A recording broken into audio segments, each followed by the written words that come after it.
Why? Because God's concerned about the direction of your life, your whole life. And that's what we see here. And I want all of us to have a heart like God. I want to have a heart like God. So I'm going to write down 3 words, or in your mind, just use your mind. Write down, think about 3 words. And these 3 words will define,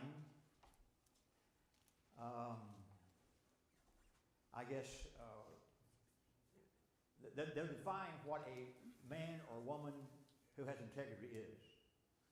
So here's 3 words we'll talk about. I think, next slide, what's integrity? Okay, write down first of all, wholeness. Now think about what I mean here by wholeness. Wholeness is, your life is one large whole. All your life is one big ball. That's all your life is one whole, right? And it means the difference between, 2 words in our language, segregation and integration. What's segregation? What does segregation mean? To segregate something. Separate, put in parts, and then the integration is everything put together. Well, we know how that works in life and different things and so forth. I'm not getting into that. But the example I give, our life is like a piece of pie. And the piece of pie has these pieces in it. A little piece here, a little piece there, a piece here. I tell Diane sometimes, just cut that pie in little bitty pieces, that pie she makes, so there'll be more of it to go around. But the pieces, all kind of pieces of pie. And so our life's like that. In a way, we have our work piece, work slice, our family slice. We have a friend slice, maybe. Social, sports, all kind of pieces of your life. And so wherever you go, I go home, here's my life, that part of my life. I go to church, here's part of my life here. At work, here's my life. All kind of pieces. Well, if you, as far as being pure in heart is concerned, if you what's the word? Pardon? Segment. If you put segments in your life and live differently every segment, at work I live like this, act like this, and my family I act like this, my grandkids I act like this, my sports I act like this. If you do all that in life, then you lack integrity. You probably lack integrity. Integrity is not part of the pie, right? Integrity means it is the whole pie. It's the filling, it's the crust, it's all of it. That's your life, your whole life. And in other words, it just means you are exactly the same with everybody you talk to. You know what that means? You're exactly the same no matter where you are, what you're doing, to everybody you talk to. No matter which segment of your life you're living in or going in, you're just the same. Now that's a challenge, folks, for a lot of people, but that's called integrity. No matter which part of your life you're living in at that moment, well, you're talking about you don't wear a mask, you don't put on, you're the same. That's wholeness. Integrity means wholeness in your life. So how I act here in the Bible class or at church, that's how I need to act at home or act at work, in sports or the store or everywhere, right? That's what that means, wholeness. That's integrity. So that's one word. Integrity is also, number 2 is wholeness. Next slide is authenticity. Integrity means you're authentic. And boy, that's important in our world today. I think it's very important. God, I think it's important. That means what? It just means keep it real. You be real in life. You keep it real. You're the real deal, right? There you talk about so-and-so. Boy, he's just like that everywhere. He's a real deal. You're not trying to fake it till you make it. You have integrity. You have this authenticity. You're not pretending, right? You don't pretend. And no matter where you are, you act the same around your grandkids. You act the same around the church, your spouse, at work, sports, whatever. You're the same. You're real. And that can be both good or bad. you're really bad, you show your integrity. If you're really good, you show your integrity. And that's the way life ought to be for everybody, but it's not that way with people in the world. It's not the way with some Christian people I have known in the past. Years ago, 1,000 years ago or more, 2,000 years ago, the playwrights like Aristotle, Socrates, those famous men of old had wrote plays, Shakespeare plays and things like that. You know about that a little bit. Even in Shakespeare's days, when they were writing plays like Homer or the Odyssey or some kind of great famous play, any play they put on the public, all the parts were played by one actor. This is a long time ago. All the parts, one actor. So the actor would be out there in introducing the thing, and then they'd go back and change mask and come back out with another mask on. Maybe a woman, maybe an animal, or whatever. Every time that they have a character, that actor would go backstage, get the mask, and put it on, and act out that role of that mask. You know what I'm talking about? That's the way they did their plays. One actor, he just wore different masks. So he'd go back here and backstage, he'd pick up a mask and have a woman's mask on it. He'd talk like a woman, he'd act out like a woman, his part. And he'd go backstage, he'd get a mask like a baby mask, like that. And he'd act up like a little sourpuss baby, you know what I'm talking about? So that's how they did in those days. Sammy, you see that? All right. And that was called, here's the big point, what was that called? The Greek word was hypocrisies. Well, we get the word hypocrisy, a play actor. That's how they came out of that era of life. And they just changed masks. And in Greek, they would call that procedure I can't say it all the time. I got to think hard. But anyway, it's a Greek word that means, where we get our word, hypocrisy. So what's a hypocrite mean? What does it mean? In our life, or back then, even now it means. Someone that pretends to be someone that they... Right. So you're at church, I pretend to be a good guy, and I go to the ball game, and I pretend to be another mask. Or vice versa. What do? You just put different masks. That's a hypocrite. And integrity is you're the same kind of person no matter what piece of pie you're in. Everywhere, it's integrity. And you don't talk one way and act another way. You don't just talk a good game. You really act a good game. And we do. But do you think people? Let me ask you this: you think people wear masks today? You think it's a problem in our world? People wear masks, act differently before they are. That might be a big deal to you, but I always taught that's the main part of life, of being integrity. And Christ taught, blessed are the pure in heart. Blessed are those with integrity, because they're the same. And he talked about the opposite of wearing a mask is that they shall be, some people, like Pharisees, what do? How they present themselves to the public. Remember a Pharisee back in Christ's times? One thing it says in the Bible, they dressed to please men. They dressed real fancy. And they talk real, they just were hypocrites. They didn't live like that all the time. And so the word hypocrite ultimately came to me from that Greek word into the English word, which means an actor and a stage player. And there are a lot of actors today. And to be a good, sometimes to get ahead in life, you got to be a good actor. You got to pretend. You got to lie. Or whatever you got to do, you got to talk different. In fact, you'd be a good politician if you're a good actor, right? You can be a good politician. So you don't pretend to be something you're not. That's what he's talking about. That's this word, the word here we use by being authentic. That's integrity, authenticity. And one more word about integrity. The three words: unmixed motivation. Unmixed motivation is integrity. You do the right thing for the right reason. That's integrity. Now, let me ask you this. I don't know how to ask this the best way, but when you pray, can you pray to God and mean that? Or can you pray and just talk? And just pray you don't even mean it? Is that possible?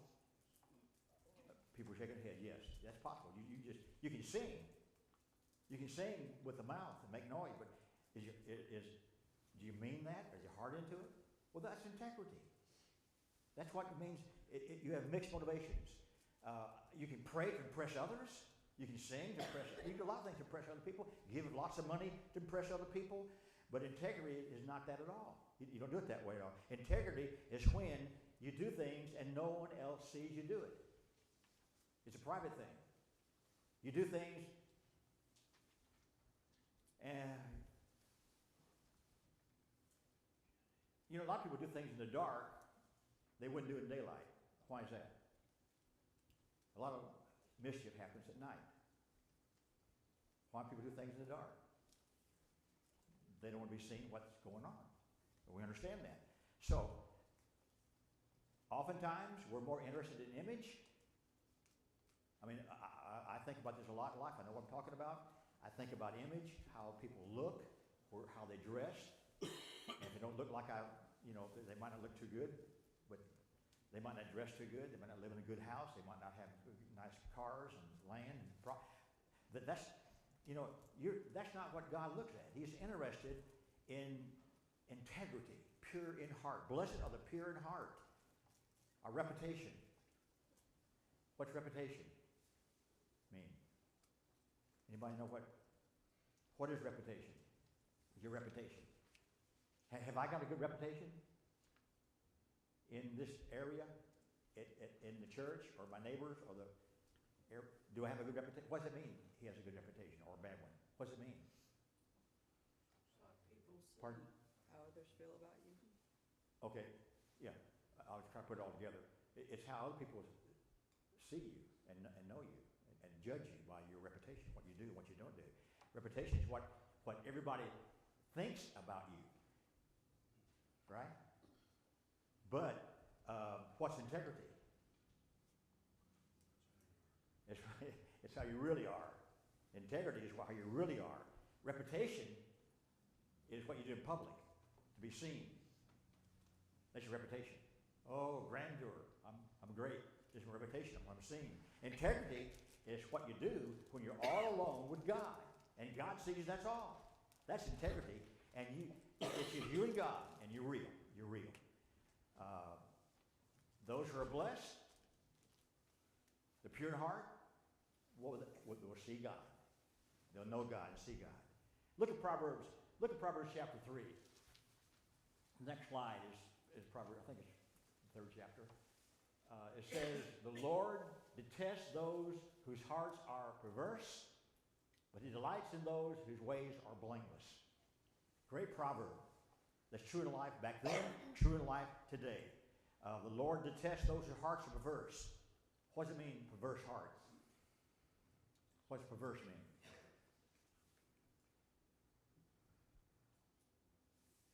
Not in line. Pardon? Going the wrong direction or not in line or. Yeah, it's got that character about it, right? How many here know anybody who's a prevert? What's a prevert? You know what they mean? They don't live right. They're not doing right. They're perverted.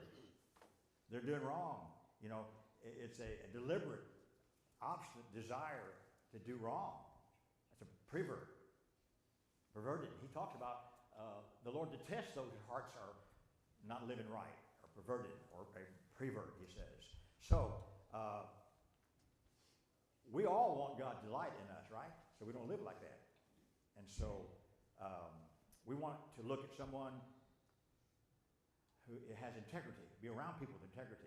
You want leaders with integrity. You want a wife, a spouse. You want children. You want people around you, business partners. You want people that you trust. Integrity, right?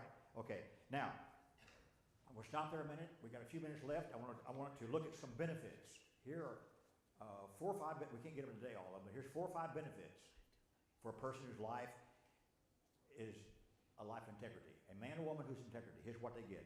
Number 1, is this on the screen? I'm not sure where I got this up here or not. Next slide.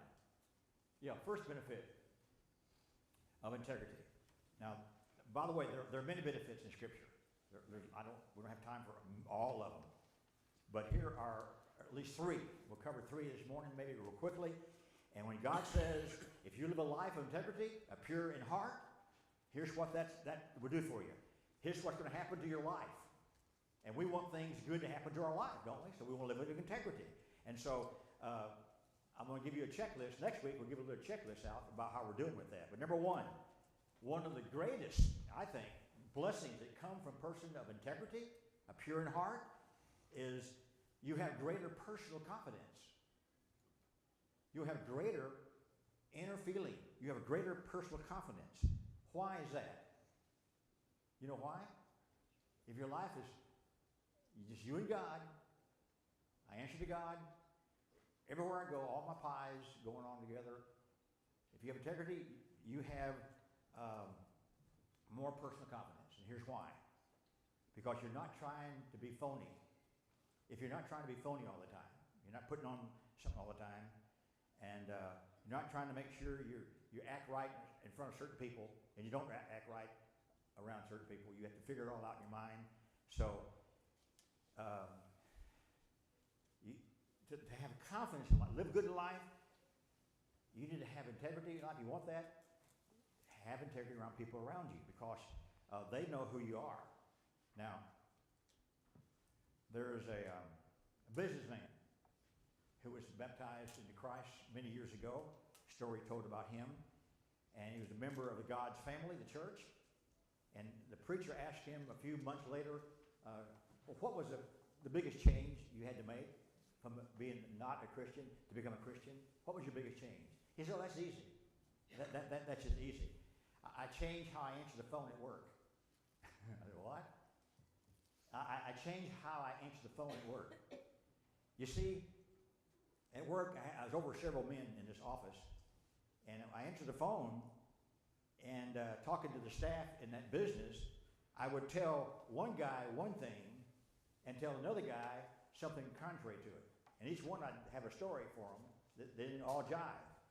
I'd kind of like a white lie I'd spread around the office.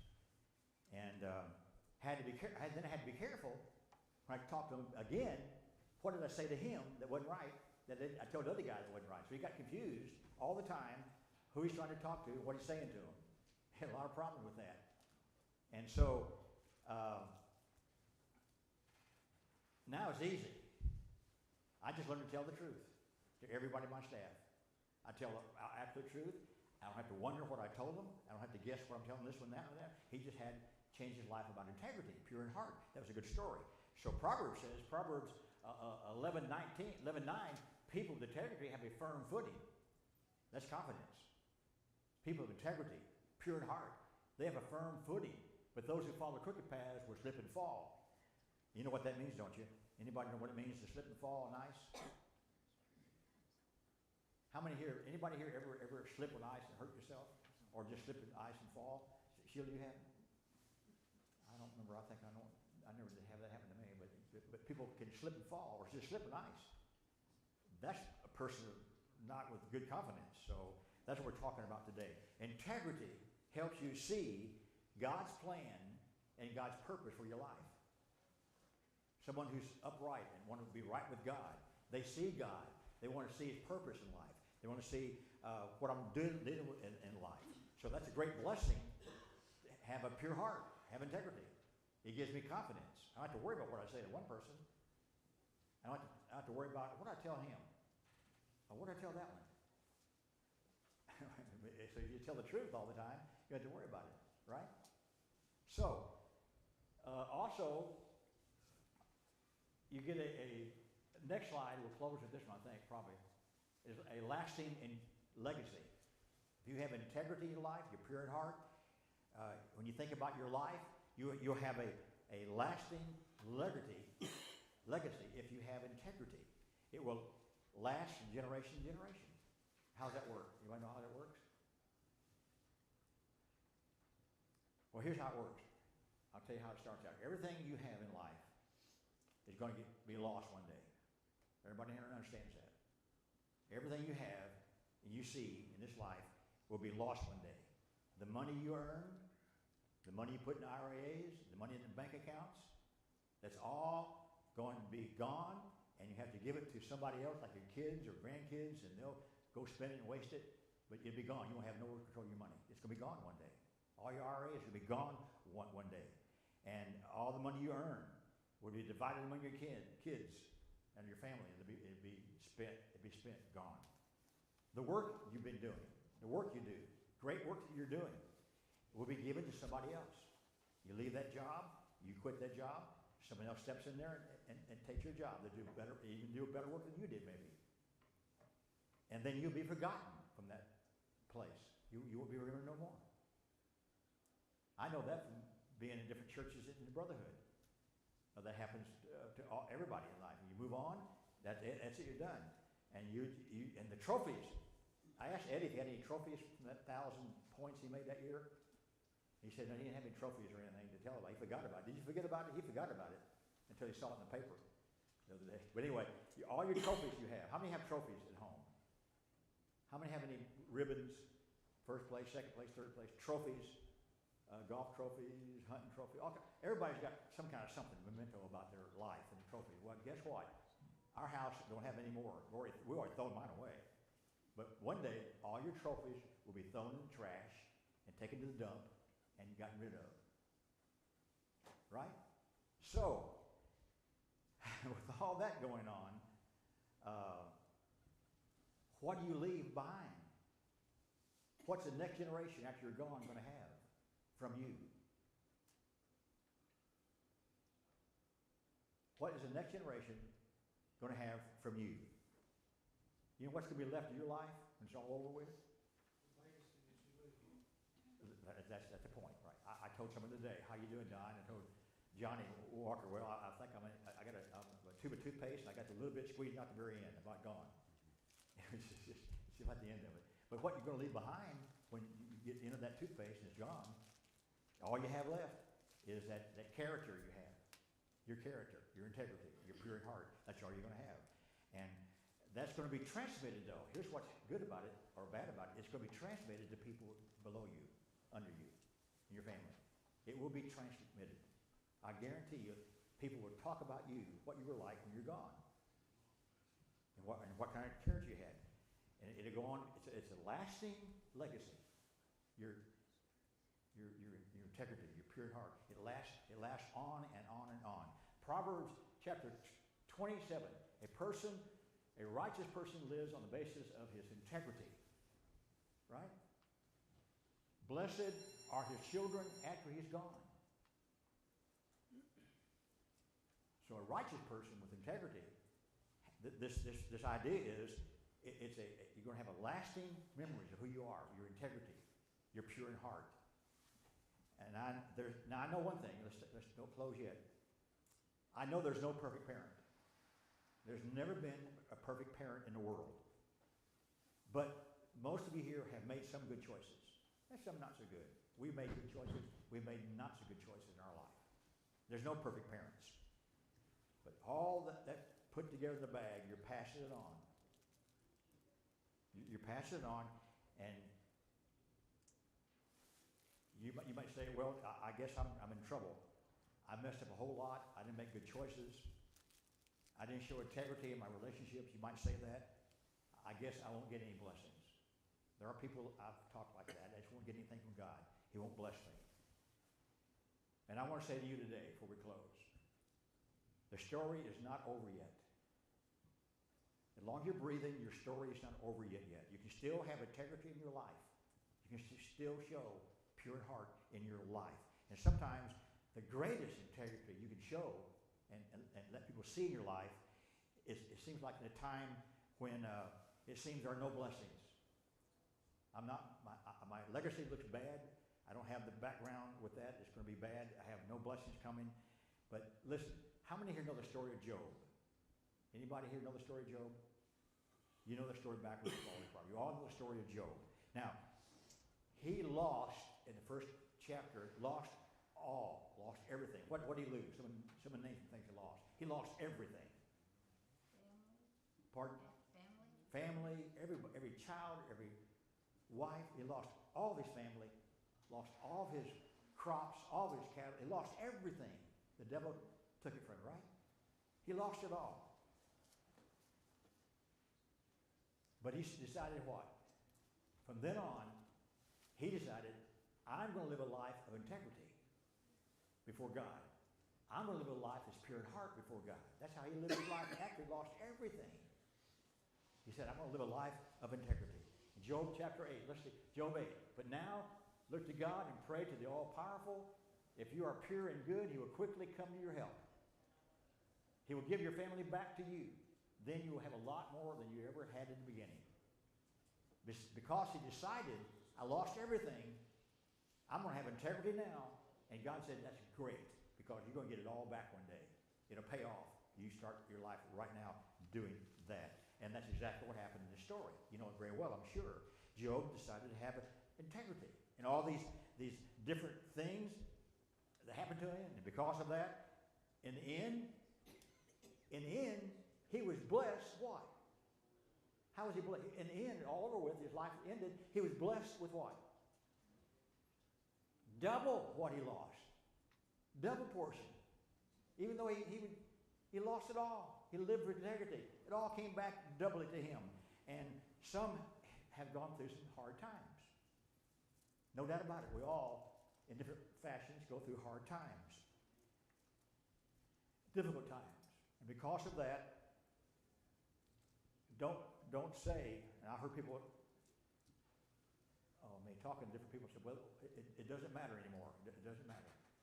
I messed up. I made some big mistakes in my life. I messed up. I might as well just keep on messing up. People have actually told me that. Or they would say, well, what does it matter now? What does it matter right now? Well, the truth is, it matters right now what you do with the rest of your life. How much integrity you bring back into your life and your pure heart. That's what counts from this day on. That's what really counts. And someone's watching you. There are people out there watching you, how you live. Definitely it happens. And you may have messed up. I might have messed up. We may have messed up. I might have lost my integrity. Yes, people do that in life. That's real life. But now you can show other people how to live your life. You can be an example of other people in your life, how to live your life. So you can still have lasting